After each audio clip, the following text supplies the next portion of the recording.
Jangan lupa subscribe di Smash Gitulah TV. Share juga ke teman-teman semua. Halo badminton lovers, kembali dengan saya Nurul Hamami dan Smash Gitulah TV.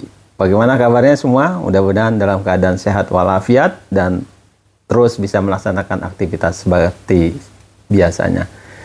Nah, bagi yang sakit, yuk sama-sama kita doakan agar mereka semua lekas sembuh dan juga bisa kembali melaksanakan pekerjaan sehari-hari seperti sedia kala. Nah, badminton lovers, pada pekan mendatang 25 sampai 31 Agustus ini kita akan beralihkan atau mengalihkan mata kita ke Paris, di mana dilaksanakan kejuaraan dunia individu badminton, dan Indonesia meloloskan semua sektor. Di 5 sektor ada wakil Indonesia di situ.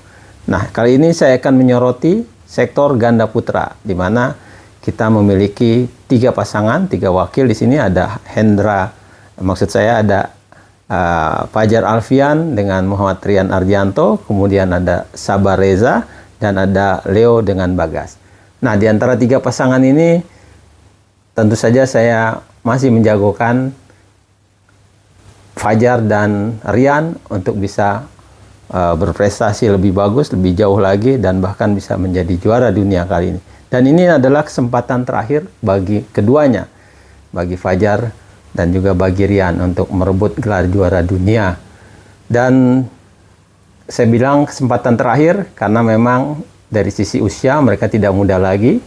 Tahun ini mereka sudah menjejakkan kaki di usia 29 tahun keduanya, dan dari sisi sebagai seorang atlet tentu usia 29-30 bukan lagi usia yang muda, bukan lagi usia yang sedang matang-matangnya. Nah, kemudian juga kita ada kabar bahwa memang pasangan tersebut juga akan dipisahkan, dan sudah kita ketahui Fajar bermain dengan Muhammad Sohibul Fikri, dan kemarin mereka merebut gelar juara di China Open Super 1000 dan juga menjadi perempat finalis di Japan Open Super 750. Kemungkinan besar pasangan tersebut akan diperpanenkan dan Rian akan dipasangkan dengan Jeremia Rambitan. Nah, bagaimana peluang mereka di kejuaraan dunia pada tahun ini di Paris? Saya melihat peluang tetap ada, apalagi mereka juga sudah pernah mengalahkan pemain-pemain yang sekarang berada di top 10 ranking dunia, dan mereka telah membuktikan 2 tahun berturut-turut, 2023 dan 2024, pasangan ini Fajar Rian menjadi juara All England, di mana All England adalah disebut-sebut sebagai kejuaraan dunia tidak resmi, lantaran ini Super 1000 dan juga ini turnamen tertua di dunia, dan seluruh pemain-pemain terbaik dunia juga bermain di sini. Nah, bagaimana di Paris kali ini? Mereka sebagai unggulan keempat dan menempati peringkat 4 dunia, mendapat bye di babak pertama, di babak 64 besar. Memang untuk kejuaraan dunia, drawingnya adalah 64 pemain, tidak 32 seperti biasa di BWF Pro Tour. Mereka mendapat bye dan langsung main di babak 32 besar.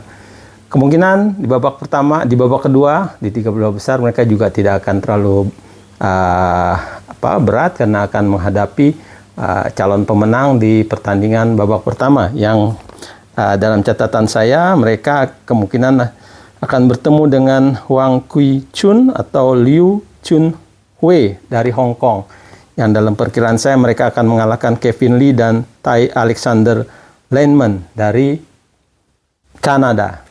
Nah, di babak kedua mereka akan bertemu salah satu pasangan tersebut, dan barulah di babak ketiga kemungkinan mereka akan bertemu dengan lawan berat Takuro Hoki Yugo Kobayashi, pemain dari Jepang, peringkat 12 dunia saat ini. Dalam head to head sebetulnya memang masih unggul untuk Fajar dengan Rian. Dalam 5 pertemuan mereka 5 kali menang, hanya 3 kali kalah. Tapi mereka memang sudah lama tidak bertemu, sudah setahun. Pertemuan terakhir di Japan Open tahun lalu yang dimenangkan oleh Fajar dan Rian. Kemungkinan tetap besar untuk kembali bisa mengulang dan menambah rekor head-to-head mereka untuk kemenangan atas pasangan Jepang ini. Dan di perempat final barulah akan bertemu lawan yang lebih alot lagi, Kim Astrup dengan Anders Karup Rasmussen, pemain peringkat 5 dunia dari Denmark. Dan ini memang akan menjadi batu sandungan mereka dan jadi ujian pertama mereka yang paling berat. Dalam 9 pertemuan, Fajri hanya menang 3 kali. Sisanya mereka kalah dari pasangan dari Denmark ini. Nah, kalau mereka bisa lewati, saya kira bisa. Karena mereka tinggal lebih tenang, lebih percaya diri saja untuk menghadapi pemain Denmark tersebut. Karena memang pemain Denmark tersebut juga sudah tidak lagi usia muda, sudah dalam usia yang hampir sama dengan Fajri. Jadi dari sisi stamina harusnya mereka bisa mengatasi pemain Denmark tersebut. Nah, kalau sudah bisa mengatasi Kim Astrup dan Anders Karup Rasmussen, barulah di semifinal kemungkinan besar saya memperkirakan mereka akan menghadapi Kim Won Ho atau berpasangan dengan Seo Seung Jae atau Man Wei Chong dengan Kai Mun Tee dari Malaysia. Kemungkinan keduanya akan bertemu di perempat final dan salah satunya pemenang akan bertemu dengan Fajri. Terhadap kedua pasangan tersebut, Fajri memiliki catatan bagus, head-to-head yang bagus. Terhadap Kim Won Ho dengan Seo Seung Jae, 3 kali pertemuan mereka menang 2 kali. Dan terhadap Man Wei Chong, Kai Mun Tee, mereka menang 4 kali dari 5 pertemuan. Namun dalam pertemuan terakhir dengan dua pasangan tersebut, mereka selalu kalah. Di Indonesia Master final tahun ini, Fajri kalah dari Man Wei Chong, Kai Mun Tee, dan di perempat final Indonesia Open tahun ini juga Fajri kalah dari Kim Won Ho dengan Seo Seung Jae. Tapi itu baru catatan di atas kertas, saya kira bisa mereka atasi dan lawan mereka itu cukup berimbang. Apalagi saya kira kalau terhadap Man Wei Chong, Kai Mun Tee, harusnya Fajri ada di atas level, di atas mereka. Tuh. Nah, kalau seluruh partai tersebut sudah bisa mereka hadapi, sudah bisa sampai di babak semifinal dan menang di semifinal, kita harapkan mereka menuju final itu, betul. Dan siapa lawan yang akan dihadapi memang di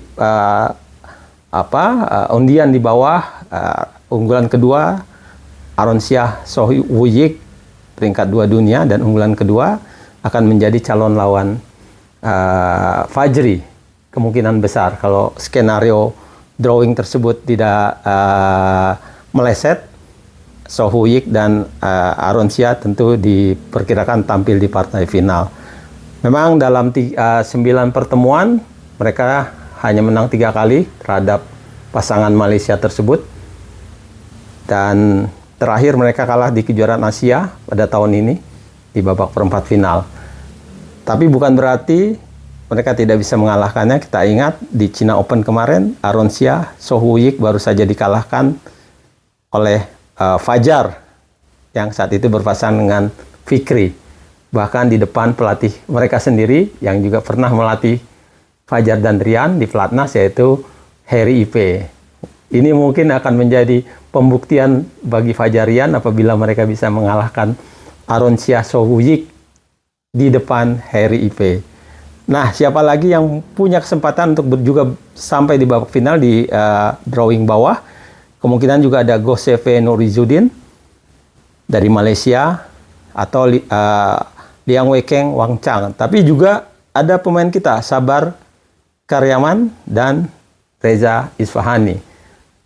Bukan tidak mungkin dia bisa menjadi kuda hitam, Sabar Reza, di pool bawah.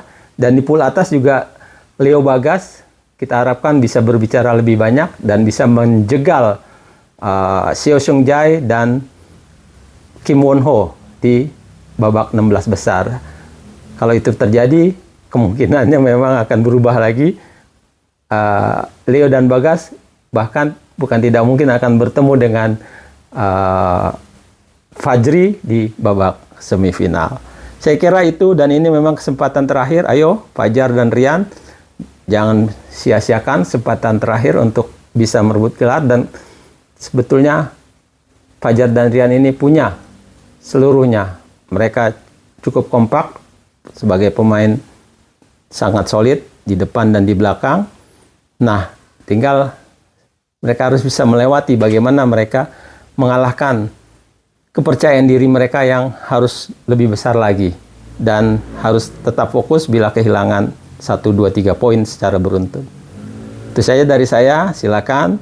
Saya tunggu komen dari badminton lovers. Jangan lupa like, share, dan yang belum subscribe, bantu kita kembangkan channel ini dengan mensubscribe dan menyebarluaskan channel kita ini. Itu saja dari saya. Salam badminton.